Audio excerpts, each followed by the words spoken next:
Praise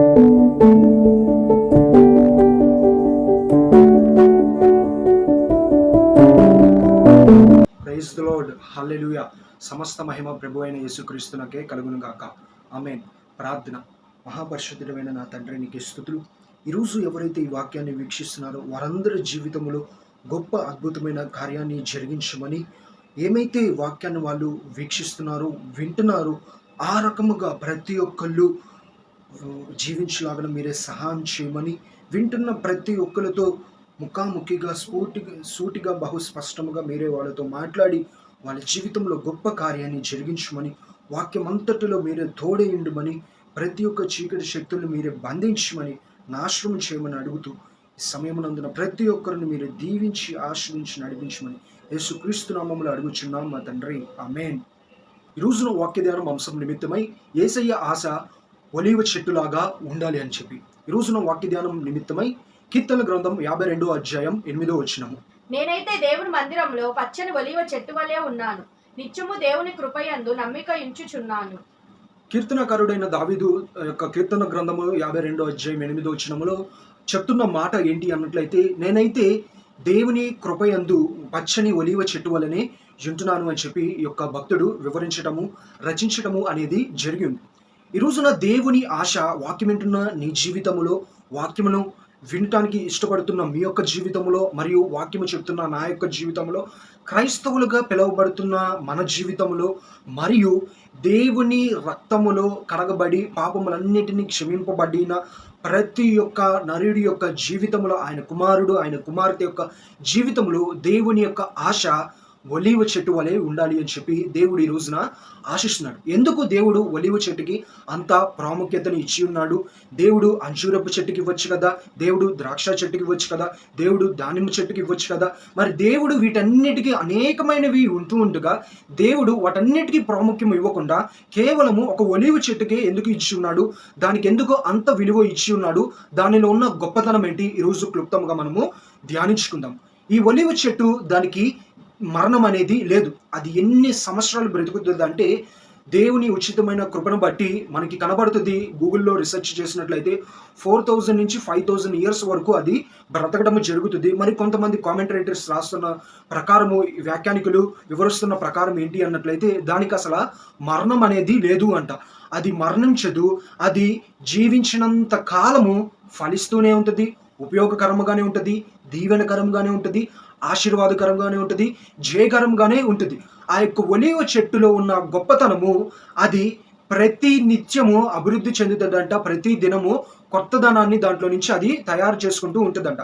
అందుకని చెప్పి దేవుడు దానికి గొప్పగా ప్రాముఖ్యతను ఇచ్చి ఉన్నాడు. ఈ రోజున మన క్రైస్తవ జీవితంలో కూడా దేవుడు ఆశించిన రీతిగా మనము కూడా ఒలీవ చెట్టు వలె ఉండటము అది ఎంతో శ్రేష్టకరము అని చెప్పి క్రీస్తు వాక్యము సెలవిస్తుంది. అందుకే కీర్తనాగారుడు కూడా అంటున్నాడు, నేనైతే పచ్చని ఒలీవ చెట్టు వలెనే ఉన్నాను, అది దేవుని కృపను బట్టి అని చెప్పి అంటున్నాడు. మనము కూడా మన యొక్క ఆత్మీయ జీవితంలో పచ్చని ఒలీవ చెట్లు వలె మనము జీవించినప్పుడు అది ఎంతో శ్రేష్టకరముగా ఉంటుంది, దీవెనకరముగా ఉంటుంది, ఆశీర్వాదకరముగా ఉంటుంది, ఉపయోగకరముగా ఉంటుంది. దేవుడి నామాన్ని మహిమపరిచే రీతిగా మనమందరము జీవిస్తాము, ఉంటాము అనే ఒక సత్యాన్ని ప్రతి ఒక్కరి సమయమునందున గ్రహించాలి.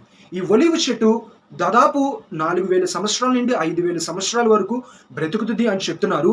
దీనికి ప్రాముఖ్యత దేవుడు ఇచ్చి ఉన్నాడు. 2022 సంవత్సరాల క్రితము పాపివైన నీ కొరకు, పాపినైన నేను, మనందరి కొరకు దేవుడు సిలువ వేయబడుతున్నాడని ఆయనకి తెలుసు. అయినా సరే తండ్రికి విజ్ఞాపన చేయడానికి, తండ్రి చిత్తమేంటో కనుగొనటానికి దేవుడు ఏమి చేసి ఉన్నాడంటే, శిష్యులని మీరు ఇక్కడ ఉండండి అని చెప్పి గెత్సమనే తోటకి ప్రయాణించాడు. ఎప్పుడు? గురువారము రాత్ర.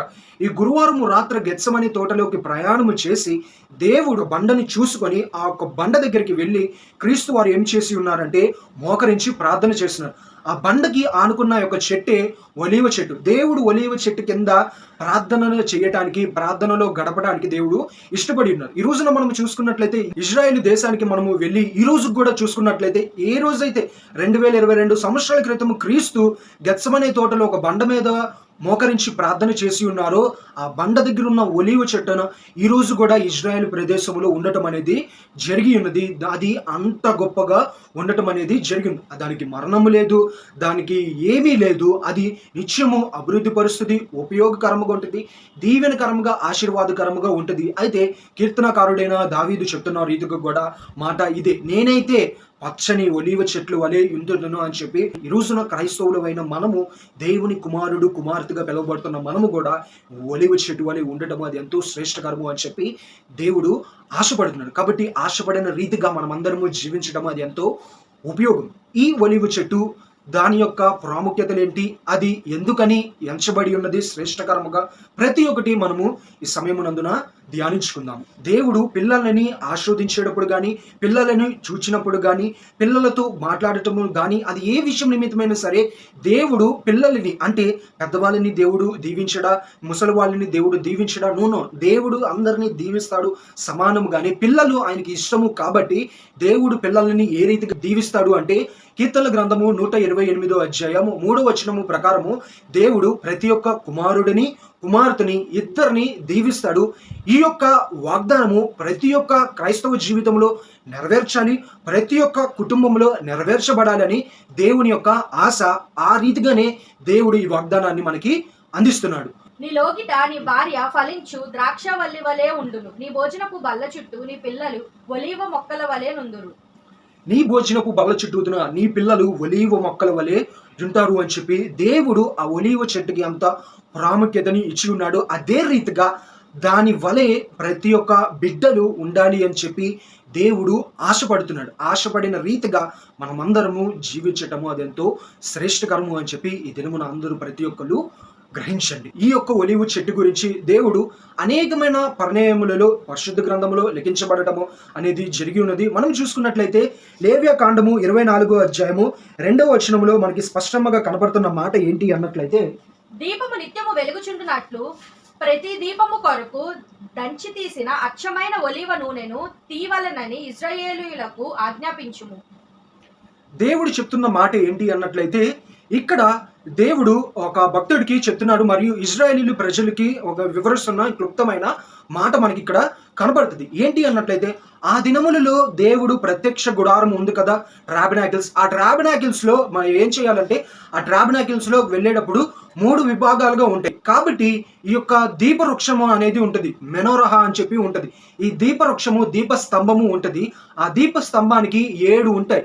ఈ 7 దీపస్తంభాలకి మనము వెలుగును వెలిగించాలి అంటే ప్రధాన యాజకుడు సాయంకాలమైన సమయమున అచ్చమైన ఒలీవ గింజలను తీసుకొని అక్కడికి వచ్చి దానిని చితకు కొట్టి దాంట్లో నుంచి నూనె తీసి, అంటే ఆల్రెడీ తయారైంది కాదు, ఫ్రెష్ చెట్టుకున్న దాన్ని కోసి దాన్ని కట్ చేసి దానిని చితకు కొట్టి అచ్చమైన వచ్చిన ఒక ఒలీవ యొక్క నూనెను ఆ దీపవృక్షములో ఉన్న ప్రతి ఒక్క బుడిల్లో వేసి దానిని వెలిగించాలి. అది ఆ దినములలో ఉన్న దాని గొప్పతనము, ప్రాముఖ్యత. అలాగైతేనే వెలిగించాలి.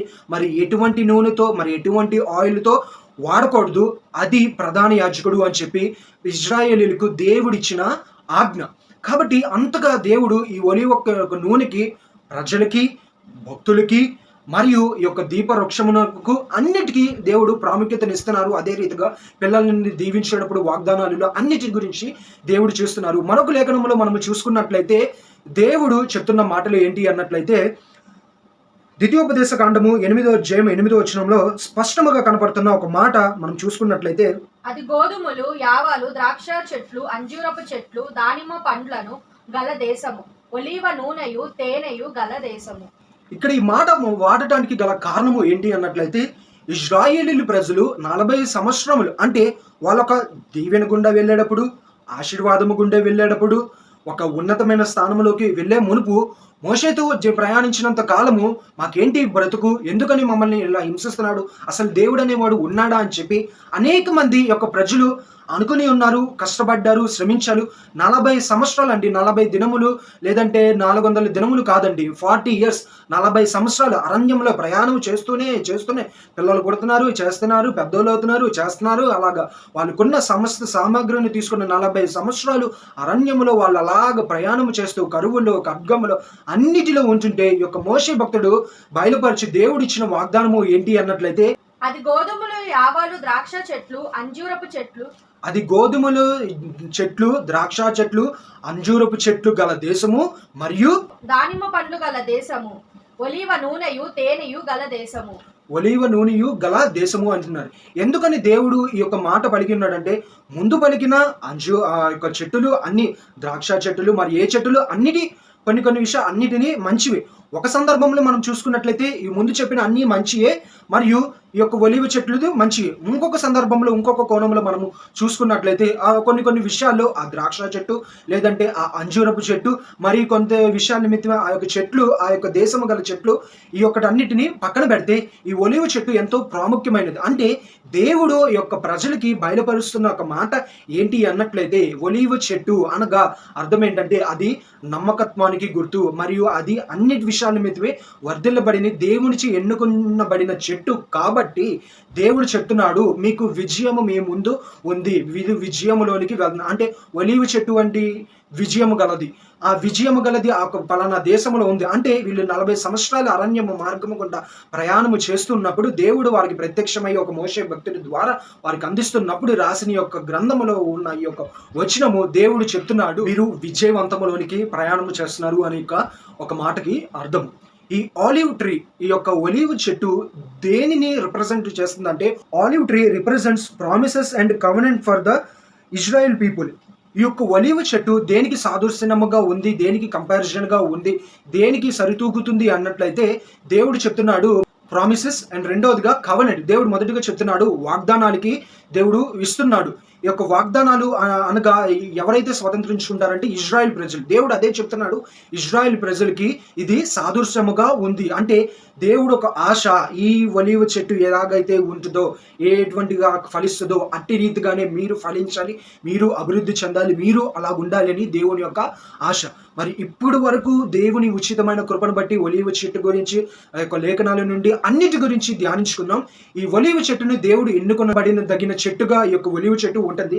అయితే ఈ ఒలీవ చెట్టు వలన కలిగే 6 ప్రాముఖ్యతలు ఏంటి, అవన్నీ క్రైస్తవ జీవితంలో కలిగి ఉండటము ఎంత ఉత్తమమైనది, ప్రతి ఒక్కటి క్లుప్తముగా ఒకటి తర్వాత ఒకటి మనం అందరం ఈ సమయం నందున ధ్యానించుకుందాం. First one is hope. Olive tree gives hope. ఈ యొక్క ఒలీవ చెట్టు నిరీక్షణ అనేది ఇస్తూ ఉంటుంది. ఎందుకని ఈ యొక్క నిరీక్షణ అనేది ఇవ్వటము జరుగుతుంది అన్నట్లయితే, నిరీక్షణ అనగా అర్థము హోప్. మనం చూసుకున్నట్లయితే ఈ ఒలీవ చెట్టు నిరీక్షణ ఇస్తుంది. అంటే నా దగ్గర ఉన్నంత కాలము, లేదంటే నేను నీ దగ్గర ఉన్నంత కాలము, మరి నీవు నన్ను చూసుకున్నంత కాలము, లేదంటే నీ దగ్గర నేనున్నంత కాలము నీకు ఏ యొక్క విషయం నిమిత్తమే ఆపదలు కానీ, దరిద్రత కానీ, పేదరికము కానీ, దీనత్వము కానీ, కలిమి కానీ, లేమి కానీ ఏమీ రావు. సుఖ సంతోషాలతో, ఐశ్వర్యాలతో, దీవెనలతో నువ్వు వర్ధిల్లుతావు అని చెప్పి ఈ యొక్క ఒలీవ్ ట్రీ నిరీక్షణ, హోప్ను అనేది ఇస్తుంది. ఎవరికి ఇస్తుంది? ప్రజలకి ఇవ్వటం అనేది జరుగుతుంది. కాబట్టి ఈ ఒలీవ్ చెట్టులో ఉన్న మొదటి ప్రాముఖ్యత ఏంటి అన్నట్లయితే హోప్. రెండవ ప్రాముఖ్యత ఏంటి అన్నట్లయితే the second one is light. Olive tree gives light. ఈ యొక్క ఒలీవ చెట్టు ఏమి ఇస్తుంది అన్నట్లయితే వెలుగుని ఇస్తుంది. అది వెలుగునిచ్చే చెట్టుగా ఉంటుంది. అది ఎంతో శ్రేష్టకరమైనది, అది ఎంతో దీవెనకరమైనది, అది ఎంతో ఆశీర్వాదకరమైన చెట్టుగా పిలువబడుతుంది. దేవునిచే ఎన్నుకోబడిన చెట్టుగా పిలువబడుతుంది. అయితే ఈ ఒలీవ్ ట్రీ వెలుగునిచ్చేదిగా ఉంటుంది. అంటే ప్రజలందరికీ వెలుగుని తెచ్చే రీతిగా, మరియు ఆ చెట్టు ఎక్కడ ఉంటే అక్కడ దీవించబడినట్టుగా, కుటుంబములు ఉంటే ఆ కుటుంబము దీవించబడినట్లుగా, ఆశీర్వదించబడినట్లుగా, ఆ రకముగా ఈ యొక్క వెలుగుని తీసుకురావటము ఇటువంటివన్నీ చేస్తే, అంటే ఆ యొక్క చెట్టుని ఎవరైతే కలిగి ఉంటారో, ఆ యొక్క చెట్టుని ఎవరైతే దక్కించుకుని ఉంటారో వారి జీవితంలో ఉన్న ప్రకారము ఏ విషయంలో లోటు ఉండదు, ఏ విషయంలో ఏమీ ఉండదు అని దానికి ఉన్న ఒక అర్థం. మూడోదిగా మనం చూసుకున్నట్లయితే the third one is fertility, ఎదుగుదల. ఈ యొక్క చెట్టులో ఉన్న గొప్ప ప్రాముఖ్యత ఏంటి అన్నట్లయితే ఎదుగుదల. కొంతమంది మనుషులు వచ్చి ఆ యొక్క చెట్టుని నరికినా, లేదంటే ఆకులు కోసినా, లేదంటే కొమ్మలు విరక్కొట్టినా, లేదంటే ఫలాలు తీసేసినా సరే దానిలో ఉన్న గొప్పతనం ఏంటి అన్నట్లయితే వెంటనే ఆకులు వస్తాయి, వెంటనే కొమ్మలు పెరుగుతాయి, వెంటనే చిగురు పుట్టింది, మొద్దు చివరి భాగానికి వెళ్ళిపోయి ఆ యొక్క చెట్టుని నరికేసినా సరే ఫాస్ట్గా గ్రోత్ అయిపోతుంది ఈ యొక్క ఆలివ్ చెట్టు. దానికి మరణం అనేది లేదు. ఒకవేళ మరణించాల్సిన అవసరమైన దానికి వచ్చినట్లయితే అది 4000 నుండి 5000 సంవత్సరాలకి. ఈ యొక్క సంవత్సరాల్లో అటువంటి పరిస్థితి వచ్చినా సరే ఆ యొక్క సమయములలో కూడా, ఆ వృద్ధాప్యములో కూడా దాన్ని నరికేసిన, దాని కొమ్మలు విరగొట్టినా, దాని ఫలాలు లాగేసుకున్నా సరే ఫలాలు ఇస్తుంది, కొమ్మలను బయటికి తీసుకొస్తుంది, ఆకులను ఇస్తుంది, నీడలు ఇస్తుంది, అన్నీ చేస్తుంది. అన్ని విషయాల్లో అది ఎప్పుడు వర్ధిల్లుతూనే ఉంటుంది. అది మునుపు ఆరోగ్యకరముగా ఉన్నప్పుడు, అంటే 100 సంవత్సరాలప్పుడు ఎలాగైతే ఆరోగ్యము కలిగి, ఎలాగైతే దృఢత్వము కలిగి ఉందో, 4000 నుంచి 5000 సంవత్సరాలు ఉన్నప్పుడు కూడా అది అదే బలము కలిగి ఉంటుంది, అదే శక్తి కలిగి ఉంటుంది, అదే సామర్థ్యం కలిగి ఉంటుంది. అదే రీతిలో ఫలములను ఇవ్వటములో ఎటువంటి సందేహము లేకుండా మంచి ఫలాలని అది ఇస్తూనే ఉంటుంది అని చెప్పి మనమందరము తెలుసుకోవాలి. 4వదిగా మనం చూసుకున్నట్లయితే the 4th one is health. ఈ ఆలివ్ ట్రీ హెల్త్ని ఇస్తుంది. ఈ ఆలివ్ ట్రీ మనం చూసుకున్నట్లయితే పరిశుద్ధ గ్రంథంలో కూడా మనకి కనపడుతుంది, అనేకమైన వచనాల్లో సందర్భాల్లో కూడా కనపడుతుంది. ఈ ఆలివ్ ట్రీకి ఉన్న ప్రాముఖ్యత ఏంటి అన్నట్లయితే ఆరోగ్యాన్ని ఇస్తుంది. మనము జనరల్గా వాడే ఈ యొక్క ఆయిల్స్ కన్నా ఈ ఆలివ్ ఆయిల్ ఎంతో శ్రేష్టకరమైనది. ఆ ఆలివ్ ఆయిల్ని మనము ఫుడ్లో కానీ, లేదంటే ఈ యొక్క డైట్లో కానీ, ఏ విషయంలో అయినా మనం వాడుకున్నట్లయితే మన హార్ట్కి కానీ, మన బాడీకి కానీ ఎటువంటి ప్రాబ్లమ్స్ ఏమీ లేకుండా మంచి ఆరోగ్యకరంగా ఉంటుంది. మరియు ఈ ఆలివ్ ఆయిల్ ట్రీ ఎక్కడైతే ఉంటుందో పరిసర ప్రాంతములన్నీ శుభ్రంగా ఉంటాయి. ఆ పరిసర ప్రాంతంలో ఉన్న గృహాలు కానీ, లేదా మనుషులు కానీ వాటన్నిటికీ మంచి ఆరోగ్యం, అంటే మంచి ఆక్సిజన్ ఇచ్చే రీతిగా మంచి విషయాల నిమిత్తమే ఈ యొక్క చెట్టు కొనుక్కున్న వాడికి ఉపయోగము పడుతుంది, అదే రీతిగా ఉన్న ప్రతి ఒక్కరికి ఉపయోగపడుతుంది. సృష్టింపబడిన సృష్టికర్తకి ఆ దినములో 2022 సంవత్సరాల క్రితం ఉపయోగపడింది, ఈ దినమున మానవులకి కూడా ఉపయోగపడుతుంది. అది ఎంతగా ఉపయోగపడుతుంది అంటే, ఒకవేళ ఈ 4000 to 5000 ఇయర్స్ రాంగ్ అయ్యి ఇంకా ముందుగానే ఇది చనిపోవాల్సిన పరిస్థితి వస్తే, ఆ చనిపోయిన తర్వాత కూడా ప్రజలకు ఉపయోగపడుతుంది. దాని డిమాండ్ అనేది తగ్గదు, దాని డిమాండ్ అనేది ఏమాత్రము తరగదు. ఎంతగా అంటే దాని ద్వారా ఫర్నిచర్లు చేసుకుంటే ఆ ఫర్నిచర్ యొక్క వాల్యూ పెరుగుతుంది, దాని ద్వారా ఇంకేమైనా చేసుకుంటే దాని వాల్యూ పెరుగుతుంది. ఆ రకముగా ఈ యొక్క విషయం నిమిత్తమే అన్ని విషయాల్లో వెల్త్నిస్తూ అన్నిటిలో ఈ యొక్క ఆలివ్ ట్రీ ఉండటం అనేది జరుగుతుందని ఈ సమయమునందు ప్రతి ఒక్కళ్ళు గ్రహించండి. 5వదిగా మనం చూసుకున్నట్లయితే wealth. The 5th one is wealth. Wealth అనగా అర్థము ఏంటి అన్నట్లయితే రాబడి మార్గము, లేదా ఉంటే ఈ యొక్క డబ్బు. ఈ యొక్క ఆలివ్ ట్రీకి ఉన్న ప్రాముఖ్యత ఏంటి అన్నట్లయితే అది ఎంతో ఖరీదైనది. జనరల్గా చూసుకున్నట్లయితే మనకు ఒక 30 feet నుండి లేదంటే ఒక 40 feet వరకు ఉన్న ఒక చెట్టు అనగా ఒక అర్థం ఏంటి అన్నట్లయితే ఒక అంతస్తు బిల్డింగు లేదంటే 2 అంతస్తుల భవనము అంతున్న చెట్టు, దాని యొక్క ఖరీదు 50 నుండి 60 లక్షల వరకు దాని యొక్క ధర పలుకుతాం అనేది జరుగుతుంది. మరి ఎవరైతే ఆ యొక్క చెట్టుని కలిగి జీవిస్తారో, ఎవరైతే ఉంటుందో వారికి రాబడి మార్గంలో అన్ని విషయాలలో ఆశీర్వదించబడిన రీతిగానే ఉంటుంది. ఆ ఒక చెట్టు కొన్ని సంవత్సరాలు తరతరాలు ఫలాలను ఇస్తుంది. ఆ ఫలాల నుండి తీసుకొని ఆ ఫలాలని ఫ్యాక్టరీలో తీసుకెళ్ళి దానిని క్రష్ చేసినప్పుడు, ఆ క్రష్ చేసిన దాంట్లో వచ్చిన ఆయిల్ని మనం సేల్ చేసుకున్నట్లయితే నియర్లీ మనం చూసుకున్నట్లయితే 100 ml 350 నుంచి 400 వరకు ఉంటుంది. ఇది ఆలివ్ ఆయిల్కి ఉన్న ప్రత్యేకత, ఇది ఆలివ్ ట్రీకి ఉన్న ప్రత్యేకత. అందుకని దేవుడు దీనిని ఎంచుకునటం అనేది జరిగి ఉన్నది. 6వదిగా in the 6th one is balance. Balance అంటే నిలకడతనము. ఈ యొక్క నిలకడగా ఉంటుంది. అంటే 100 సంవత్సరాల క్రితము ఎలాగైతే ఉంటుందో, చెట్టు పెరిగినప్పుడు విత్తనాలు భూమిలో వేసినప్పుడు మొలకలు వచ్చినప్పుడు అది ఎలాగైతే ఉంటుందో, 4000 నుంచి 5000 సంవత్సరాలకి కూడా అది అలాగే ఉంటుంది. ముందు కాయలు ఎలాగైతే ఇస్తుందో వృద్ధాప్యంలో కూడా కాయలను ఇస్తుంది. ముందు ఎలాగైతే మనుషులకు ఉపయోగపడుతుందో తర్వాత కూడా మనుషులకు ఉపయోగపడుతుంది. బ్రతుకున్నంత కాలము ఎలాగైతే ప్రజలకి నీడనిస్తూ, ఆరోగ్యాన్ని ఇస్తూ, ఐశ్వర్యాన్ని ఇస్తూ, పేరుని తీసుకొస్తూ అన్నిటినీ చేస్తుంది ఈ ఆలివ్ ట్రీ. చనిపోయిన తర్వాత కూడా దాని యొక్క కొమ్మల ద్వారా దాని నుంచి వచ్చిన విషయాల నిమిత్తమే అన్నిటిలో అది ఎంతో ప్రాముఖ్యతకరముగా ఉంటుంది. దేవుడు ఇంత ప్రాముఖ్యత కలిగిన ఆలివ్ ట్రీని సృష్టించిన ఈ క్రీస్తు దేవుడు దీనిని ఎందుకు ఎంచుకున్నాడు మిగిలిన చెట్టుగా అన్నట్లయితే ఈ 6 వలన. దేవుడు ఈ 6 ఉన్నాయని చెప్పి దేవుడు ఈ యొక్క ఆలివ్ ట్రీని ఎంచుకున్నాడా? ఆ రీతిగానే ఆలివ్ ట్రీ ఉండాలని చెప్పి దేవుడు ఆశించాడా? మరి ఆలివ్ ట్రీని ఎంచుకున్న దేవుడు ఆలివ్ ట్రీ లాగా మనల్ని ఎందుకు ఉండాలి అన్నట్లయితే, ఈ రోజున మనము కూడా క్రైస్తవులైన మనము కూడా జీవించాల్సింది ఆలివ్ ట్రీ లాగే. ఎలాగ జీవించాలి? ఈ ఆలివ్ ట్రీ ఏమైతే ఆలివ్ని కలిగి ఉందో క్రైస్తవులమైన మనము కూడా అదే రీతిగా కలిగి ఉండటము శ్రేష్టకరము. మరి ముఖ్యముగా దేవుడు ఆశిస్తున్నాడు. ఏమని ఆశిస్తున్నాడు అంటే, ఒకసారి రక్షణ పొంది బాప్తీసం తీసుకొని దేవునిలోకి మారిన తర్వాత ప్రతి ఒక్క క్రైస్తవుడు కలిగి ఉండవలసిన ఆలివ్ ట్రీ లాగా ఉండవలసిన లక్షణాలు ఏంటి అన్నట్లయితే, the first one is hope, నిరీక్షణ. ఏదైనా ప్రజలు మన దగ్గరికి వస్తున్నప్పుడు వారికి నిరీక్షణ ఇచ్చేవారిలాగా, ఒకళ్ళ ఆదరించే వ్యక్తిలాగా, ఒకళ్ళ ఆలనా పాలన చూసుకునే వ్యక్తిలాగా మనమందరము ఉండాలి. పలానా వ్యక్తి ఉన్నాడు నా కొరకు ప్రార్థన చేయడానికి, పలానా వ్యక్తి ఉన్నాడు నన్ను దేవునిలోకి నడిపించడానికి, పలానా వ్యక్తి ఉన్నాడు నాకు ధైర్యపరచడానికి, పలానా వ్యక్తి ఉన్నాడు నన్ను బలపరచడానికి, పలానా వ్యక్తి ఉన్నాడు నన్ను క్రీస్తులోనికి తీసుకువెళ్ళటానికి అని చెప్పి, పలానా వ్యక్తి ఉన్నాడు నేను ఏదైనా లోకములో తప్పులు చేస్తే ఆ వ్యక్తి నన్ను సరిదిద్దుతాడు. ఒక నిరీక్షణ, ఒక హోప్ ఉండాలి. ఈ ఆలివ్ ట్రీ ఎలాగైతే హోప్ కలిగి ఉంటుందో అదే రీతిగా ప్రజలమైన మనము కూడా హోప్ కలిగి ఉండాలి అని చెప్పి దేవుడు ఆశిస్తున్నాడు. రెండవదిగా మనం చూసుకున్నట్లయితే లైట్, వెలుగు. ఈ ఆలివ్ ట్రీ ఎక్కడ ఉంటే అక్కడ పరిసర ప్రాంతములలో వెలుగు ఉంటుంది. క్రైస్తవులుగా పిలువబడుతున్న మన జీవితంలో కూడా మనము ఎక్కడ ఉంటే అక్కడ వెలుగును పంచేవారుగా, వెలుగుని ఇచ్చేవారుగా మనము ఉండాలి. మనం ఎక్కడికి వెళ్తే అక్కడ వెలుగు ప్రకాశింపజేయాలి. ఈయన దేవుని కుమారుడు, ఈయన ముఖము చూస్తుంటే దేవుని యొక్క ముఖకారము చూస్తున్నట్టుగా అనిపిస్తుంది, దేవుడు వచ్చినట్టుగా అనిపిస్తుంది. మన కుటుంబం ఎంతో సంతోషకరంగా ఉంది. మునుపటి మా స్థితి ఇలాగుంది, కానీ మీరు వచ్చి వెళ్ళిన తర్వాత మా కుటుంబము గొప్పగా దీవించబడింది, ఆశీర్వదించబడింది, అభివృద్ధి చెందబడుతుంది అని చెప్పి ఒక లైట్, వెలుగుని ఇచ్చేవారుగా దేవుడు చెప్తున్నాడు. ఈ లోకానికి మీరు వెలుగై ఉన్నారు అని చెప్పి అని అంటున్నారు. మరి ఈ వెలుగు మనము కలిగి జీవించాలి అన్నట్లయితే ఈ లైట్లు వేసుకుంటేనో లేదంటే లోకంలో జీవిస్తున్నంత కాలము రాదు. కానీ పరిశుద్ధ గ్రంథాన్ని మనం ఎప్పుడైతే ధ్యానిస్తామో ఈ పరిశుద్ధ గ్రంథమే మన పాదములకు వెలుగై ఉన్నది, మన పాదములకు దీపములై ఉన్నది. కాబట్టి దీన్ని సారముగా మనము నడుచుకోవాలి. దేవుని వాక్యము సారముగా మనము నడుచుకున్నప్పుడు మనము వెలుగై ఉంటాము, ఇతరులని వెలిగించడానికి మనము ఉపయోగపడేవారుగా ఉంటాము అనే విషయాన్ని ప్రతి ఒక్కరు గ్రహించండి. And the third one is fertility. అభివృద్ధి చెందే రీతిగా లేదంటే ఎదిగే రీతిగా ఉండాలి. ఈ యొక్క ఆలివ్ ట్రీ ఎలాగైతే ఎదుగుతుందో, అభివృద్ధి చెందుతుందో, మనము కూడా ఆత్మీయ జీవితంలో అభివృద్ధి చెందేవారుగా ఉండాలి, ఎదుగుదల ఉండాలి.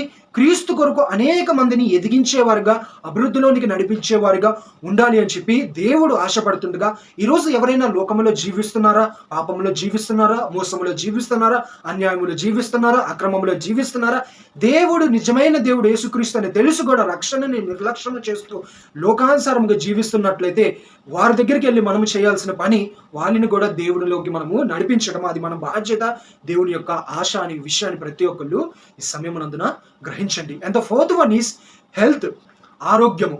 మన జీవితంలో మనము కూడా ఆరోగ్యకరముగా ఉండాలి. మనము ఎక్కడికి వెళ్తే అక్కడ వారికి కూడా ఆరోగ్యకరముగా ఉండాలి. మన జీవితంలో మనము క్రీస్తును కలిగిన మనము అనారోగ్యము పాలవకుండా ఆరోగ్యము కలిగి మంచిగా కలిగి ఎలాగైతే మనం జీవిస్తున్నామో ఒక విషయంలో మనం అర్థం చేసుకున్నట్లయితే ఈ ఆలివ్ ట్రీ అది ఆలివ్స్ని దాన్ని క్రష్ చేసినప్పుడు మిషన్లో దాని ఒక వేస్ట్ అంతా ప్యూరిఫై అయినప్పుడు దాంట్లో నుంచి వచ్చిన ఈ యొక్క ఆలివ్ తీసుకొని ఫుడ్లో వాడినా లేదా డైట్లో వాడినా లేదా మనుషుడు తాగినప్పుడు ఆరోగ్యకరంగా ఉంటారో వారి యొక్క అనారోగ్యము దరిచేర్చే రీతిగా ఈ ఆలివ్ ట్రీ ఎంతగా అయితే ప్రయత్నము చేస్తుందో మనము కూడా అన్ని విషయాలలో ఆరోగ్యకరముగా ఉండి దుష్టుడు మన జీవితంలోనికి రానివ్వకుండా మనము ఆరోగ్యకరముగా ఉండి పరిశుద్ధముగా ఉండి అనేక మందిని పరిశుద్ధత వైపు తిప్పి అనేక మంది దేవుని త్రోవలు తీసుకొచ్చే వారిగా, ఉపయోగపడే వారిగా, ఇతరులకు ఉపయోగపడే వారిగా మనం అందరం ఉండాలి. అది ప్రభు పేరటే అని చెప్పి ఈ సమయం అందరికీ విజ్ఞాపన చేస్తున్నాను. And the fifth one is wealth. ఐదవదిగా వెల్త్, ఆర్థికము, రాబడి. ఈ రోజున మనం చూసుకున్నట్లయితే ఈ యొక్క వెల్త్ అనగా అర్థము ఏంటంటే రాబడి. ఈ ఆలివ్ ట్రీ ఎలాగైతే ఈ యొక్క రాబడి మార్గాన్ని తీసుకొని వస్తుందో, సంపదను తీసుకొస్తుందో, అలాగా మనము కూడా ప్రతి ఒక్క విషయములలో మనము వెల్త్గా ఉండటం అది ఎంతో శ్రేష్టకరం. అంటే మనము కూడా సంపదలు తెచ్చేవారుగా, కుటుంబానికి ప్రయోజనకరముగా, దేశానికి ప్రయోజనకరముగా, సంఘానికి ప్రయోజనకరముగా, సంఘానికి సంపదలను ఇచ్చేవారిగా, ప్రపంచానికి మనము దేవుని కృపను బట్టి మనలో ఉన్న టాలెంట్ని ఇచ్చేవారుగా, అన్ని విషయాల్లో అభివృద్ధి చెందేవారుగా, ఇతరులకు ఉపయోగపడేవారుగా, దేవుని నామాన్ని మహిమపరిచేవారుగా మనమందరము ఉండటం అది ఎంతో శ్రేష్టకరము అని చెప్పి దేవుడు ఆలివ్ ట్రీ లాగా ఉండాలి అని చెప్పి ఆశపడుతున్నాడు. ఆ రీతిగా మనం అందరము జీవించాలి. ఈ రోజున ఆలోచన చేసుకున్నట్లయితే మనం అందరము ఒలింపిక్స్లో చూసుకున్నట్లయితే ఒలింపిక్స్లో అనేక మంది ప్లేయర్స్ ఉంటారు, అనేక మంది ఆడుతారు, అన్నీ చేస్తారు. ఎవరైతే విజేత కలిగి జీవిస్తారో, ఎవరైతే ఫస్ట్ ప్రైజ్ కలిగి జీవిస్తారో వాళ్ళకి ఇచ్చే బహుమతి మనం చూసుకున్నట్లయితే మీకు కనపడుతున్న దృశ్యము ప్రకారం 2 లీవ్స్ ఉంటాయి. ఇటు నుంచి ఇలాగ 2 లీవ్స్ ఉంటాయి. అది ఏది మనము గూగుల్లో చూసుకున్న ఫెడ్పెరీ అయినా, లోరన్ వెల్త్ అయినా, పోలో వెల్త్ అయినా సరే, మరి ఏ బ్రాండ్ సరే చూసుకున్నట్లయినా ఈ యొక్క ఛాంపియన్షిప్స్కి ఇచ్చే బహుమతులైనా సరే ఆ యొక్క బహుమతి మీద ఉండే ఒక 2 సింబల్ 2 లీవ్స్ ఇలాగా ఉంటాయి. దానికున్న అర్థము ఏంటి అన్నట్లయితే వీళ్ళు విజయాన్ని సాధించి ఉన్నారు, వీరు విజయవంతమైన వాళ్ళు, వీళ్ళు గొప్ప వాళ్ళు. అంటే వాళ్ళు బ్రతికినంత కాలము వాళ్ళు అభివృద్ధి చెందుతూ వాళ్ళ పేరు ఘనముగా ఉంటుంది. వాళ్ళు మరణించిన తర్వాత కూడా వాళ్ళ పేరు గొప్పగా ఉంటుంది. గొప్పగా అనేక మంది తెలుసుకుంటారు వాళ్ళ యొక్క జీవిత కథ గురించి. ఈ రోజున ఆలివ్ ట్రీ బ్రతుకున్నప్పుడు ఎలాగైతే ఉపయోగపడుతుందో, చనిపోయిన తర్వాత కూడా దాని డిమాండ్ అంతే ఉన్న రీతిగానే ఈ రోజున మన జీవితంలో కూడా మనం చూసుకున్నట్లయితే ఉన్న ఈ లోకంలో ఉన్నంత కాలము ఎలాగైతే మనము ఉంటామో, మనం అయిన తర్వాత కూడా దేవుని రాజ్యంలోకి వెళ్ళిన తర్వాత కూడా మనము గొప్పవారిగా ఉండాలి. ఒక పౌలు వలె మనము జీవించాలి, ఒక మోషే వలె, ఒక దావీదు వలె అలా చెప్పుకోవాలి. వాళ్ళందరూ ఈ ఆలివ్ ట్రీకి కలిగిన రీతిగానే వాళ్ళందరూ జీవించిన ప్రకారము మనము కూడా జీవించడం అది ఎంతో శ్రేష్టకరము అని చెప్పి సమయం అందరూ గ్రహించండి. And the last and final one is 6th one, balance, నిలకడతనము. క్రైస్తవ జీవితంలో ఈ రోజున అనేక మంది ఆలోచన చేసినట్లయితే నిలకడతనము లేదు.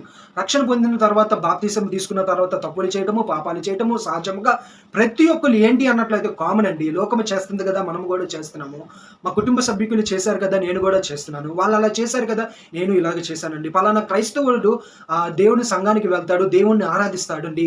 వారి జీవితంలో ఆరాధన చేస్తూ ఉంటారు, మరియు సినిమాలు చూడటానికి ప్రయాణం చేస్తూ ఉంటారండి. కాబట్టి వాళ్ళు చేస్తే తప్పు లేదు, కానీ నేను చేస్తే తప్పేంటి అని చెప్పి అనేక మంది వాళ్ళలాగా జీవించడానికి దేవుడు నిన్ను పిలవలేదు, వాళ్ళలాగా నువ్వు బ్రతకడానికి దేవుడు నిన్ను పిలవలేదు. నీ పట్ల ఒక ఉద్దేశం, ఒక ప్రణాళిక కలిగిన దేవుడు చెప్తున్న మాట ఏంటి అన్నట్లయితే స్పష్టంగా ఈ ఆలివ్ ట్రీ లాగా మనము జీవించాలి. ఈ ఆలివ్ ఆయిల్ మనకి కనపడుతున్న దృశ్యము ప్రకారం ఈ ఆలివ్ ఆయిల్, ఈ లోపల ఉన్న ఈ యొక్క ఆలివ్ ఆయిల్ వల్లే మనము జీవించాలి. ఆ రీతిగా మనము అభివృద్ధి చెందేవారుగా ఉండాలి అని చెప్పి నిలకడగా క్రీస్తులో లోకంలో జీవించినంత కాలము మనం ఎలాగున్నామో అది పక్కన పెడితే క్రీస్తులోకి వచ్చిన తర్వాత నిలకడగా ఉండాలి. ప్రకటన గ్రంథము 2వ అధ్యాయంలో మనకి కనపడుతుంది. అయితే వెచ్చగానైనా ఉండు, లేకపోతే చల్లగైనా ఉండు, నులివెచ్చనగా మాత్రం ఉంటే పాపములో జీవించు, లేదంటే పరిశుద్ధతలో జీవించు. 50% పాపములో జీవించి 50% క్రీస్తులో జీవించడం, ఆదివారకేమో సంఘానికి వెళ్ళటము, సోమవారం ఏమో సినిమాను చూడటము, ఇటువంటి రీతిగా కాదు నువ్వు జీవించాల్సింది అని చెప్పి దేవుడు అనుకుంటున్నాడు. ఎందుకు దేవుడు ఇట్లాగే అనుకుంటున్నాడు? మనం ఏదైనా చేయొచ్చు కదా.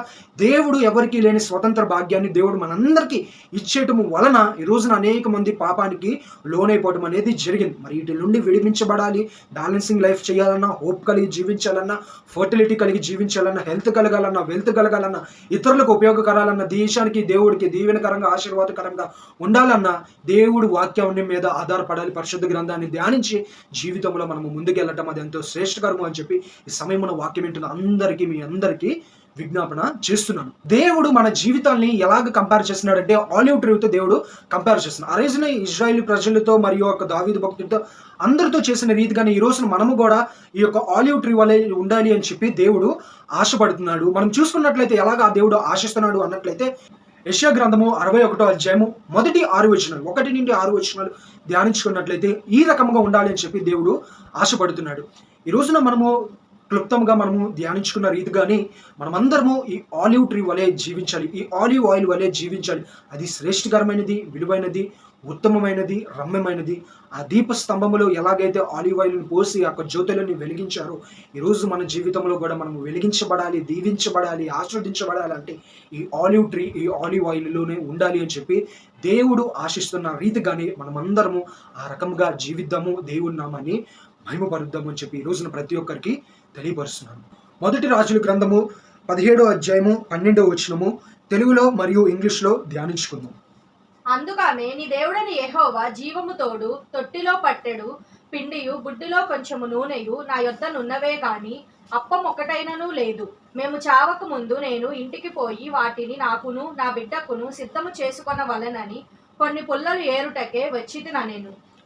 ఈ యొక్క పట్టణములో ఒక తల్లి మరియు ఒక కుమారుడు ఉండటం అనేది జరిగింది. ఈ తల్లి కుమారుడు చనిపోవడానికి సిద్ధమవుతున్నప్పుడు మునుపు, ఎందుకనంటే వాళ్ళ యొక్క ప్రాంతములో కరువు వచ్చింది. ఈ కరువు అయితే వచ్చినప్పుడు ఈ యొక్క దేవుడు వేరొక మనిషి ద్వారా ప్రత్యక్షమై ఆ గృహంలోకి వచ్చి ఉన్నప్పుడు ఆ యొక్క స్త్రీతో అడిగిన మాట ఏంటి అన్నట్లయితే, ఆకలేస్తుంది, కొంచెం ఏమైనా ఉంటే పెడతావా అమ్మా అంటే ఆ మంది తొట్టిలో కొంచెము పిండియు బుడ్డిలో కొంచెము నూనె తప్ప మరి ఏమీ లేదు, అప్పము ఒకటైనా లేదు, పుల్లలు ఏరుకుంటానికి వచ్చి ఉన్నాము, తర్వాత మేము చచ్చిపోతామని చెప్పి ఆశ.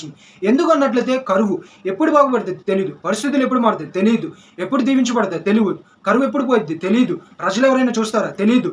ఎవరైనా సరుకులు ఇస్తారా? తెలీదు. ఏమీ తెలీదు. చనిపోవడానికి సిద్ధమై ఉన్నప్పుడు ఎవరో ఒక వ్యక్తి వచ్చి అడిగితే అనుకున్న రీతిగానే తినటానికి నాకే లేదు, మరి నీకేంటి నేను పెట్టేది అని అనుకున్నా. అక్కడ కనపడుతున్న మాట ప్రకారము ఉన్న ఒక తొట్టిలో పిండియు మరియు గుడిలో కొంచెం నూనె ఏంటి అన్నట్లయితే ఆ నూనె ఆలివ్ ఆయిల్ అని చెప్పి మనకి కనపడుతుంది. అయితే ఈ యొక్క దేవుడు ఏలియా ద్వారా ప్రత్యక్షమై వచ్చినప్పుడు రీతిగా అడిగినప్పుడు ఆమె చెప్పిన మాట, నాదే దగ్గరే ఏమీ లేవమ్మా తినడానికి, నాకు తినడానికి లేనప్పుడు మీకేంటి పెట్టేది అన్నట్టుగా ఆ యొక్క విధవరాలు ఆ యొక్క సారెపాత పట్టణంలో ఆమె అనుకుండడం అనేది జరిగి ఉన్నది. అయితే ఇక్కడ వాడుతున్న నూనె ఏంటి అన్నట్లయితే మనకి ఆలివ్ ఆయిల్. పరిశుద్ధ గ్రంథములో నూనె నూనె నూనె అని చెప్పి కనిపించినన్ని చోట్ల ప్రతి ఒక్క చోట మనము ఇంగ్లీష్ బైబిల్లో తర్జుమా చేసుకుని చూసుకున్నట్లయితే ఆలివ్ ట్రీ అనే కనబడుతుంది. దేవుడు ఈ యొక్క ఆలివ్ ట్రీకి ప్రాముఖ్యత ఇచ్చాడు, ఆలివ్ ఆయిల్కి మరి ఎక్కువ ప్రాముఖ్యతను ఇచ్చి ఉన్నాడు. అంటే ఈ ఆలివ్ ట్రీ మునుపు కొంచెము ప్రయోజనకరముగానే ఉండొచ్చు, కానీ దానిలో వచ్చిన నూనె గొప్ప ప్రయోజనకరముగా ఉంటుంది అని చెప్పి దేవుడు వాక్యము స్పష్టంగా మనకి కనబడుతుంది. 1 Kings chapter 17 and 12th verse. As surely as the Lord your God lives, she replied, I don't have any bread, only a handful of flour in a jar and a little olive oil in a jug. I am gathering a few sticks to take home and make a meal for myself and my son, that we may eat it and die. దేవుడు చెప్తున్న రీతిగా ఇక్కడ మనకి పరిశుద్ధ గ్రంథంలో యొక్క English Bible చూసుకున్నట్లయితే నూనె అనే మాటకి ఆలివ్ ఆయిల్ అని చెప్పి కనపడుతుంది. ఇది దేవుడు దీనికి ఇంత ప్రత్యేకతను ఇచ్చి ఉన్నాడు. అయితే దేవుడు ట్రీ ఉన్నప్పుడు ఎందుకు ఇంత ప్రత్యేకించాడు, ఆయిల్కి ఎందుకు అంత ప్రత్యేకించాడు, మొత్తము ఈ సమయం నందున ధ్యానించుకుందాం. అబ్రహాము తన జీవితంలో చూసుకున్నట్లయితే తన జీవితంలో శోధనలు, సమస్యలు, బాధలు, కష్టాలు లేక 95 సంవత్సరాలకి ఒక కుమారుడు పుట్టాడు అని ఒక సంతోషం కూడా లేదు అనుకునే లోపే దేవుడు మళ్ళీ కుమారుడిని నాకు ఇస్తావా అని ఇస్తావని అన్నట్లయితే పుట్టింది 95 సంవత్సరాలకు పుట్టి ఉన్నాడు నిరీక్షణ కలిగి జీవిస్తూ ఉంటే, మరి ఇప్పుడు వచ్చేమో దేవుడు అడుగుతున్నాడండి. ఏ సందేహం లేకుండా వెళ్ళాడు తన జీవితంలో ఇంకో గొప్ప అద్భుతమైన కార్యాన్ని చూసటం అనేది జరిగింది. యోబు జీవితంలో సర్వము సంపాదించుకొని ఫోర్బ్స్ లిస్ట్లో ఫస్ట్ ప్లేస్లో ఉన్న యోబు రాత్రి సమయానికి సర్వాన్ని పోగొట్టుకొని నా జీవితంలో ఏం చేయాలో తెలియక శ్మశానములోకి వెళ్ళిపోయి రాళ్ళు తీసుకొని కాళ్ళ మీద కొడుతుంటే పుండు పగిలిపోయి రక్తం కారుతుంటే కుక్కలు మరియు పురుగులు వచ్చి నాకటానికి వస్తున్నప్పుడు తన భార్య వచ్చి తనతో చెప్పిన మాట, నీ జీవితం ఎందుకు, చచ్చిపోతే పోలా అని చెప్పి అంటే నా దేవుడు సజీవుడు, ఆయన విమోచకుడు, ఆ విమోచకుడు సజీవుడై ఉన్నాడు, పరిస్థితులు మారుతాయి, నమ్మకం కలిగాడు, నిరీక్షణ కలిగి ఉన్నాడు. ఈ రోజున ప్రతి ఒక్క క్రైస్తవ జీవితంలో కూడా ఆలివ్ ఆయిల్ లాగా మారటానికి దేవుడు ఆశించిన రీతిగా ఆలివ్ ట్రీగా ఉండాలన్నా, దేవుడు ఆశించిన రీతిగా ఆలివ్ ఆయిల్గా ఉండాలి అన్నా సరే, వాక్యమైన అందరూ జీవించాలి అన్నట్లయితే ముందు ప్రాసెస్ గుండా వెళ్ళాలి. మీకు కనపడుతున్న వీడియో ప్రకారం ప్రాసెస్ గుండా వెళ్ళాలి. ఈ ప్రాసెస్ గుండా వెళ్తేనే మనము దీవించబడతాము, ఆశీర్వదించబడతాం. ఒక ఆలివ్ చెట్టు నుండి ఈ యొక్క ఆలివ్స్ని దానిని కడిగి శుభ్రపరిచి దాంట్లో ఉన్న కొంచెం చెత్తని వేరుపరిచి దానిని శుభ్రముగా ఒక మిషన్లోకి పంపిస్తున్నప్పుడు ఆ మిషన్లో దాన్ని క్రష్ అయ్యి 2 రాళ్ళు, పైన ఒక రాయ కింద ఒక రాయ, గుర్రానికి తలకి ఇలా కడతారు, కట్టి గుర్రానికి కొట్టినప్పుడు ఆ గుర్రము ఆ రాయిని పట్టుకొనిద్ది. ఈ రాయిని ఇలాగా మెడకి కట్టినప్పుడు పరిగెడతడం అనేది జరిగింది. అప్పుడు ఇలాగ తిరుగుతూ ఉంటుంది, మీకు కనపడుతున్న దృశ్యం అలాగ తిరుగుతూ ఉంటుంది. ఆ రీతిగా తిరుగుతున్నప్పుడు పైనేమో ఒక 100 కేజీలు రాయి అనుకోండి, కిందేమో ఒక 100 కేజీలు రాయి, కాయ ఉండేది ఇంతే, ఆలివ్ ట్రీలో ఉన్న కాయ ఇంతే. ఆ ఆలివ్ ట్రీ 100 కేజీలు మధ్యలో అది పడిపోయి నలుగుతున్నప్పుడు తన జీవితంలో ఇలాగ అనుకున్నట్లయితే ఏ రోజుకు కూడా అది దీవించబడదు, ఏ రోజుకు కూడా అది ఉపయోగపడదు. నేను ఉన్నది ఇంతే, ఆ యొక్క రాయిగుండా నేను వెళ్ళాలా, ఇప్పుడు అలా వెళ్ళి నేను ఏం సాధించాలి అని చెప్పి అని ఆలివ్ ఆయిల్ యొక్క ఫలము అనుకొని ఉండుంటే ఈ రోజుకి ఈ యొక్క ఆలివ్ ఆయిల్ అనేది మనకి వచ్చేది కాదు. ఆ రోజున ఆ యొక్క సమస్య, శోధన, వేదన, బాధ గుండా ఇది ప్రయాణించడం వల్లనే ఈ ఆలివ్ ఆయిల్ అనేది మనకి రావటం అనేది జరిగి ఉన్నది. ఈ రోజున దేవుడు నేర్పిస్తున్న పాఠం ఏంటంటే క్రైస్తవ జీవితము సులభమైన జీవితము కాదు. ఆలివ్ ట్రీగా దేవుడు ఉండటం ఎంత ఆశపడుతున్నాడో, మరి ఆలివ్ సమస్యల గుండా, శోధన గుండా క్రష్ అయ్యి వెళ్ళింది కదా, ఆ రీతిని కూడా మనము పైన బండము కింద బండ అనగా ఏంటి అన్నట్లయితే లోకం అనే పాపము, భూమి అనే పాపము. ఈ లోకంలో జీవిస్తున్నంత కాలము మనం క్రైస్తవులకు జీవించడం కష్టము, కానీ శ్రమలు వస్తాయి, శోధనలు వస్తాయి, బాధలు వస్తాయి, కష్టాలు వస్తాయి, నష్టాలు వస్తాయి, అవమానాలు వస్తాయి, అపజయాలు వస్తాయి, నిందించేవారు వస్తారు, తిట్టేవారు వస్తారు, కొట్టేవారు వస్తారు, దూషించేవారు వస్తారు. ఏ వారు వచ్చినా సరే నా వాడు క్రీస్తు అని సత్యాన్ని గ్రహించి ముందుకు వెళ్ళినప్పుడు ఈ ఆలివ్ ట్రీ మునుపు కొంచెము ప్రయోజనకరంగానే ఉంది, కానీ ఆలివ్ ఆయిల్ బయటకు వచ్చినప్పుడు గొప్పగా ప్రయోజనకరంగానే ఉంది. చెట్టు 40 నుంచి 50 లక్షలు మాత్రమే దాని యొక్క ధర. మహా అయితే మనిషి బ్రతికినంత కాలము 90 సంవత్సరాలు చెట్టు అలాగే ఉంటుంది. కానీ దానిలో నుంచిన ఆయిల్ని బయటకు తీసి దానిని అమ్మితే బహుశ్రేష్టకరముగా వస్తుంది. 40 లక్షలు 50 లక్షలు పెట్టి చెట్టు కొన్నామే, మనకి డబ్బులు పోయాయని బాధపడక్కల్లా. జీవించిన 100 సంవత్సరాలు, అది సంవత్సరానికి 40 నుంచి 50 లక్షలు అలా ఇస్తూ ఇస్తూ ఇస్తూ ఇస్తూ మన జీవితంలో ఎన్నో చూసి అంత దీవెనకరముగా ఉంటామో. ఈరోజు క్రీస్తు ఆశించిన రీతిగా చెట్టు వలె ఉండాలి, ఆయిల్ వలగే ఉండాలి. చెట్టుగా ఉన్నప్పుడు దేవుడు ఇష్టపడతాడు, ఆయిల్గాను ఉండటం ఇష్టపడతాడు. కానీ ప్రజలమైన మనము ఇన్న రీతిగా చెట్టుగా ఉండటానికి ఇష్టపడతాము, కానీ ఆయిల్గా ఉండటానికి కొంచెము కష్టమైన శ్రమైనా సరే దేవుడు అంటున్న మాట ఏంటి అన్నట్లయితే, నేను లోకాన్ని జయించి ఉన్నాను కాబట్టి మీరు ధైర్యముగా వెళ్ళండి. ఒకవేళ ఏదైనా భారముగా ఉందా, కష్టముగా ఉందా, నష్టముగా ఉందా, నీ పనుల భారం అన్నిటినీ నా మీద మోపు, నేను నిన్ను తీసుకువెళ్తానని చెప్పి దేవుడు అంటున్న రీతిగానే ఈ రోజున ఆ ఆలివ్ ఆయిల్ యొక్క ఫలము ఎలాగైతే క్రష్ అయిందో, సమస్యలతో, శోధనలతో, బాధలతో, కష్టాలతో మన జీవితం కూడా క్రష్ అయినప్పుడు, అద్భుతమైన రీతిలో మనలో ఉన్నది బయటికి తీసుకొచ్చినప్పుడు ఒకానొక రోజున ప్రపంచం మనల్ని గుర్తిస్తుంది. ఆ రోజున ఎప్పుడు లేని వాళ్ళు, ఎవరితో కలవని వాళ్ళు మన గురించి చెప్పుకుంటున్నప్పుడు దేవునికి మహిమకరంగా ఉంటుంది. ఆ రోజున ప్రతి ఒక్క దీవించబడిన, ఆస్వాదించబడిన వ్యక్తి పలానా శ్రమలకి, పలానా శోధనలకి, పలానా నిందలు, అవమానాలకి వెళ్ళటానికి గల కారణము ఇదా, ఇంతగా నన్ను హెచ్చించడానిక. యోబు జీవితంలో చూశాడు, అబ్రహాము జీవితంలో చూశాడు.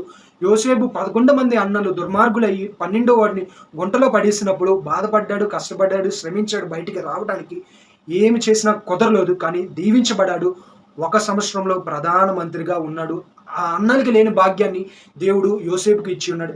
ఈ రోజున నీ జీవితంలో కూడా, మన ఆత్మీయ జీవితంలో భక్తులు చూసుకున్న గొప్ప గొప్ప దైవజనులు, Charles Finney, Abraham Lincoln, John Wesley, చెప్పులు కుట్టుకునే జాన్ వెస్లీ తన జీవితంలో సమస్యలతో, శోధనల గుండా వెళ్తున్నప్పుడు నా బతుకింతే, చెప్పులు కుట్టుకుంటామని ఆ రోజు బాధపడి వదిలేసి ఉంటుంటే తను ప్రయకొచ్చేవాడు కాదు, తను ప్రయోజకుడు అయ్యేవాడు కాదు. దేవుని చిత్తానికి ఎరిగి తల వంచాడు. జీవితము గొడ్డుతనముగా మారింది. కానీ ఈ రోజుకు కూడా ఈ యొక్క జాన్ వెస్లీ గురించి మనం ఈ రోజున మాట్లాడటం అనేది జరుగుతుంది. విలియం కేరీ గురించి మాట్లాడుకునటం అనేది జరుగుతుంది. కాబట్టి మన జీవితంలో కూడా మనము ఆలివ్ ట్రీగా ఉండాలంటే సులభమే, ఆలివ్ ఆయిల్గా మారాలంటే కొంచెము కష్టం. క్రీస్తు మనతో ఉంటానన్నాడు. యుగ సమాప్తి వరకు నేను నీకు తోడై ఉంటాను, భయపడమాక, భయపడమాక, వేదనకి గురవుమాక, ఆల్రెడీ వాళ్ళ చెల్లించేశాను, ఆల్రెడీ జయించాను, అన్నీ ఈజీ, ఏమి లేదు, నువ్వు కొంచెం సహకరిస్తే చాలు, ఉన్నతముగా ఉంచుతాను, దేశం యొక్క ఉన్నతమైన స్థలములలో నిన్ను ఎక్కిస్తానని దేవుడు చెప్తుండగా ఈ రోజున ఎంతమంది వాక్యాన్ని నిన్న రీతిగా ఆశపడుతున్నారు? దయచేసి ప్రతి ఒక్కరు దేవుణ్ణి అడుగుతాము, ప్రభువా ట్రీగా ఉండాలని ఆశపడుతున్నా, ఆలివ్గా మారాలని ఆశపడుతున్నా, అడిగినట్లయితే దేవుడు తప్పనిసరిగా మన జీవితాన్ని దీవిస్తాడు, ఆస్వాదిస్తాడు అనే సత్యాన్ని ప్రతి ఒక్కరి సమయం నందున గ్రహించండి. పరిశుద్ధ గ్రంథంలో మనం చూసుకున్నట్లయితే ఒక భక్తుడు తన జీవితంలో అనుకుంటాడు, నేను నలగొట్టబడాలి అని చెప్పి. ఈ యొక్క భక్తుడు ఎలాగైతే అనుకున్నాడో మన ఆత్మీయ జీవితంలో కూడా మనము ఆ రకంగా ఉన్నప్పుడు అన్నిటినీ మనము స్వతంత్రించుకుంటాం, అన్నిటినీ మనము చూసుకుంటాం. ఎగ్జాంపుల్గా ఈ యొక్క ఆలివ్ ఆయిల్ ఎలాగైతే క్రష్ అవుతుందో ఈ యొక్క భక్తుడు కూడా మనకి పరిశుద్ధ గ్రంథంలో కనబడుతున్నాడు. 1 కొరింథీయులకు రాసిన పత్రిక 9వ అధ్యాయం 27వ వచనంలో స్పష్టంగా కనబడుతుంది. గాలిని కొట్టినట్టు నేను పోట్లాడుట లేదు గాని, ఒకవేళ ఇతరులకు ప్రకటించిన తరువాత నేనే భ్రష్టుడనై పోదునేమో అని నా శరీరమును నలగగొట్టి దానిని లోపరుచుకొనుచున్నాను. నేను నా శరీరాన్ని నలగొట్టుకుంటున్నాడంట. అంటే ఒకవేళ నేను తప్పు చేసేస్తున్నాను, పాపము చేసేస్తున్నాను, ఎదుటి వారికి చెప్తున్నాను నేను ఆచరించట్లేదేమో అని చెప్పి ఆ యొక్క భక్తుడు తన శరీరాన్ని తానే నలగ కొట్టుకున్నట్టు ఎప్పటికప్పుడు దీవెనకరముగా, ఆశీర్వాదకరంగా మారుతున్నాడు. అదే రీతిగా ఈ రోజున మనమందరము కూడా కలిగి జీవించాలి. దేవుడు చెప్తున్న మాటలు ఏంటి అన్నట్లయితే, కీర్తన గ్రంథము 1వ అధ్యాయము 3వ వచనంలో స్పష్టమైన అద్భుతమైన మాట, అతడు నీటి కాలువల యోరను నాటబడినదే, ఆకు వాడక తన కాలమందు ఫలమిచ్చు చెట్టు వలె నుండును, అతడు చేయదంతయు సఫలమగును. అతడు నీటి కాలువల యోరన నాటబడినదే, ఆకు వాడక తన కాలమందు ఫలమిచ్చు చెట్టు వలె నుందురు, అతడు చేయదంతయు సఫలము. విఫలం అంటున్నాడా? కాదు, సఫలము అని దేవుడు అంటున్నాడు. ఇక్కడ మనం చూసుకున్నట్లయితే దేవుడు ఒక సింహముతోనో, ఒక గొర్రెతోనో, ఒక మేకతోనో, మరి ఎటువంటి వస్తువులతోనూ దేవుడు పోల్చలేదు, కానీ చెట్టు వలె పోల్చాడు. ఏ చెట్టు? ఆలివ్ ట్రీతో దేవుడు మనల్ని పోల్చి ఉన్నాడు. చూసుకున్నట్లయితే ఆకు వాడక తన కాలమందు ఫలమిచ్చు చెట్టు వలె నుండును, అతడు చేయుదంతయు సఫలమగును. ఆకు వాడక తన కాలమందు ఫలమిచ్చు చెట్టు వలె యుందురు, అతడు చేయుదంతయు సఫలము అని చెప్పి దేవుడు వాక్యము స్పష్టంగా కనపడుతుంది. అంటే చెట్టుతో ఏ చెట్టు? ఆలివ్ ట్రీతో దేవుడు పోల్చిండు. కాబట్టి ప్రతి ఒక్క క్రైస్తవుడు కూడా ఆకు వాడక తన కాలం ముందు ఫలమిచ్చే చెట్టు వలె ఉండాలి, అతడు చేయదంటూ సఫలముగా ఉండాలంటే ఆలివ్ ట్రీగా ఉండటము ఇష్టము పడాలి, అది తర్వాత ఆలివ్ ఆయిల్గా ఉండటము ఇష్టపడాలి, వెళ్ళటము శ్రమకరము, దుఃఖకరము, బాధాకరము, నష్టకరము అయినా సరే ఉండటానికి ఇష్టపడినప్పుడు మన జీవితంలో అద్భుతమైన రీతిలో మనం అద్భుతాలు చూస్తామనే సత్యాన్ని ఈ సమయమునందున ప్రతి ఒక్కరు గ్రహించి విన్న వాక్యాన్ని బట్టి దేవుణ్ణి అడిగినప్పుడు దేవుడు తప్పనిసరిగా మన జీవితంలో గొప్ప కార్యాన్ని దయచేస్తాడనే సత్యాన్ని ప్రతి ఒక్కరు ఈ సమయమునందున గ్రహించండి. మహాపరిశుద్ధులు విన నా తండ్రి, నీకు స్తుతులు. బహుసూటిగా స్పష్టంగా మీరు మాతో మాట్లాడినందుకు నీకు వందనాలు ప్రభువా. ఈ రోజున ఈ యొక్క ఆలివ్ ట్రీ యొక్క గొప్పతనము, ప్రాముఖ్యత, మీరు దానిని ఎందుకని ఎంచుకున్నారు, ఎందుకని దానికి అంత ప్రాముఖ్యత ఇచ్చి ఉన్నారు, ప్రతి ఒక్కటి క్లుప్తంగా ధ్యానించుకున్నాం. ఆలివ్ ట్రీ నిరీక్షణ ఇస్తుంది, ఆలివ్ ట్రీ హోప్ని ఇస్తుంది, ఆలివ్ ట్రీ లైట్ని ఇస్తుంది, ఆలివ్ ట్రీ ఫర్టిలిటీ ఇస్తుంది, ఆలివ్ ట్రీ హెల్త్ని ఇస్తుంది, ఆలివ్ ట్రీ వెల్త్ని ఇస్తుంది, ఆలివ్ ట్రీ బ్యాలెన్సింగ్ చేస్తుంది. మా జీవితంలో కూడా, ఆత్మీయ జీవితంలో కూడా మేము ఇతరులకు నిరీక్షణ ఇచ్చేవారుగా, ఇతరులని వెలిగించేవారుగా, ఇతరులని ఎదిగించేవారుగా, క్రీస్తు కొరకు ఇతరులకి ఆరోగ్యకరంగా ఉండేలాగా, మేము ఆశీర్వాదకరంగా ఉండేలాగా, మేము ఆత్మీయ జీవితంలో నిలకడగా ఉండే వ్యక్తులుగా ఉండే కృపా భాగ్యాన్ని మాకందరికీ దయచేయమని, ఈ ఆలివ్ ట్రీ ఉన్నప్పుడు ఎలాగైతే ఉంటుందో మునుపు కొంచెము ప్రయోజనకరమే, కానీ ఆలివ్ ఆయిల్కి వచ్చినప్పుడు అది ఎంతో బహు ప్రయోజనకరముగా మారుతుందో అదే రీతిగా ఈరోజు వాక్యం వింటున్న ప్రతి ఒక్కళ్ళు ఆలివ్ ట్రీ లాగా ఉండాలని ఆశపడుతున్న ప్రతి ఒక్కళ్ళు ట్రీ లాగే కాదు, ఆయిల్ కూడా వలె ఉండులాగిన సహాయాన్ని దయచేయమని, ఈ ఆలివ్ ట్రీలో నుండి ఆలివ్ ఆయిల్ బయటికి రావాలి, అది ఆరోగ్యకరంగా ప్రజలకి మారాలి అని అన్నట్లయితే అది ఒక ప్రక్రియ గుండా, ప్రాసెస్ గుండా వెళ్ళినప్పుడు క్రష్ అవుతుంది. ఎంతో శ్రమ, ఎంతో బాధ, ఎంతో వేదన అయినప్పటికీ దీవెనకరంగా ఉండాలి, ఆశీర్వాదకరంగా ఉండాలని ఎలాగైతే తన జీవితంలో ఒక నిర్ణయం తీసుకుంటుందో, ఆత్మీయ జీవితంలో, ఈ లోకమనే జీవితంలో పరుగు పందములో ప్రయాణం చేస్తుండగా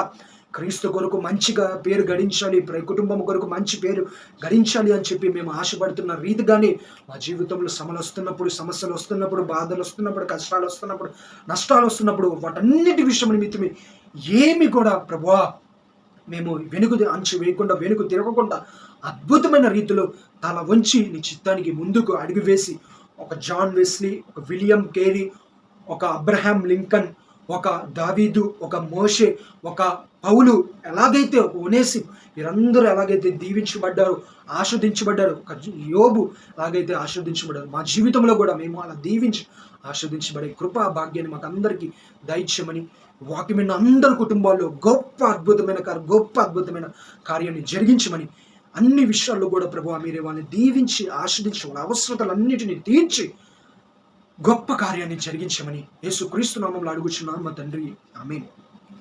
విన్న వాక్యాన్ని బట్టి అందరికీ నా ప్రత్యేకమైన వందనాలు తెలియజేస్తున్నానండి. దేవుడి ఈ వాక్యాన్ని దీవించి బాగా ఆస్వాదించును గాక. ఆలివ్ ట్రీ ఎలాగైతే మార్చబడిందో, ఆలివ్ ఆయిల్ ఎలాగైతే బయటకు వచ్చిందో, ఈ రోజున యేసయ్య ఆశ కూడా ఆలివ్ ట్రీ లాగా ఉండాలని చెప్పి ఆ రీతిగా మనం అందరం కలిగి జీవించడం ఎంతో శ్రేష్టకరము అని చెప్పి సత్యాన్ని గ్రహించి ప్రతి ఒక్కరు ఆ రీతిగా ఆ దిశగా ప్రయాణించడానికి ఇష్టపడండి, శ్రమించండి, కష్టపడండి. దేవుని యొక్క ఉచితమైన కృప సమృద్ధంగా మనందరికీ ఎల్లప్పుడూ తోడై ఉంటుంది అనే విషయాన్ని గ్రహించండి. మనందరికీ తోడై ఉంటుంది గాక. ఆమేన్. God bless you all.